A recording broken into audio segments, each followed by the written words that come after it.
Hi, my name is Brad Davis, and this is my MAE ECE 535 demo on Hall effect sensor application. Today we're going to be building a Raspberry Pi powered smart mirror, and we're going to use them to control it. So to review the Hall effect, when you have a current carrying conductor, if you bring a magnetic field nearby, it'll actually establish a polarity that's transverse to the flow of current.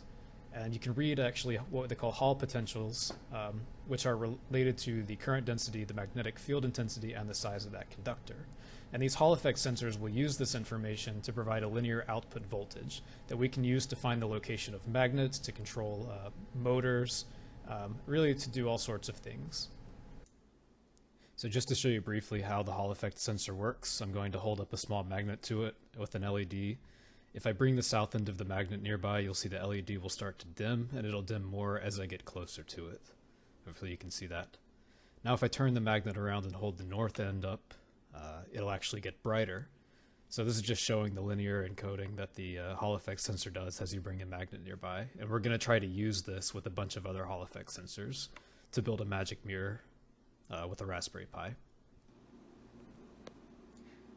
Alright, so I've actually built an array of Hall effect sensors around an LCD monitor, and ignore how ugly it looks for now. This is pre-finished build. This code I've got up is going to just show sort of how the array is working. So if I pull this up, it's going to produce an array of 16 bits of data. You can see that it's reading zeros because there's no magnetic field around any of them. It's also pulling up a representation of the array.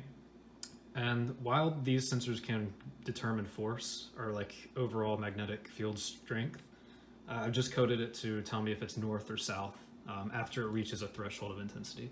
So if I take a bar magnet and I hold it up around the various sensors, you can see it'll flash red for a permanent north pole. I'm a little far. There we go. If I turn it around, it'll flash blue.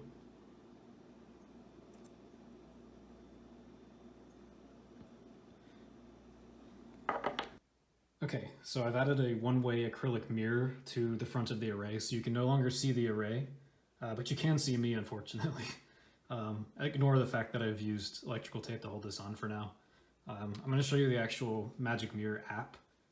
What this is going to display are a few widgets, so you can actually see my reflection a lot better. Great, there I am. In the top left, you've got the time, and then you've got some news headlines, and then the top right is the current weather in Raleigh. It'll update each time you turn the app on. What I'm going to use a magnet for with that array of Hall effect sensors are some just basic control. And to demonstrate this, I've coded it, get the mouse out of the way, so that the south end of the magnet, if held in the general area of that widget, will hide it. So you don't have to see all of this if you don't want to. And you can just have a standard mirror. The north end of the magnet will actually put it back. And it's actually doing this sort of control even a couple of inches away. So I can do this without even touching the mirror part. I foresee that you could actually code it to have, the bottom left corner or something pull up an actual UI where you could control what widgets are on it. But I didn't do that yet in this project because I've been playing with another app. Okay, so the last demo, and this is going to be really hard for me to film by myself, is it's going to create a universe, and it's going to spawn in a little particle that's just going to bounce around. There it is, very slow. But what's going to happen now is this array, if I bring a magnet nearby, is going to act like a source or a sink in terms of Newtonian dynamics. So actually if you bring, I don't know which end this is, there you go. So this will act like a source, and I can kind of push it away by holding it. Again, I apologize for how hard it is to film and do this.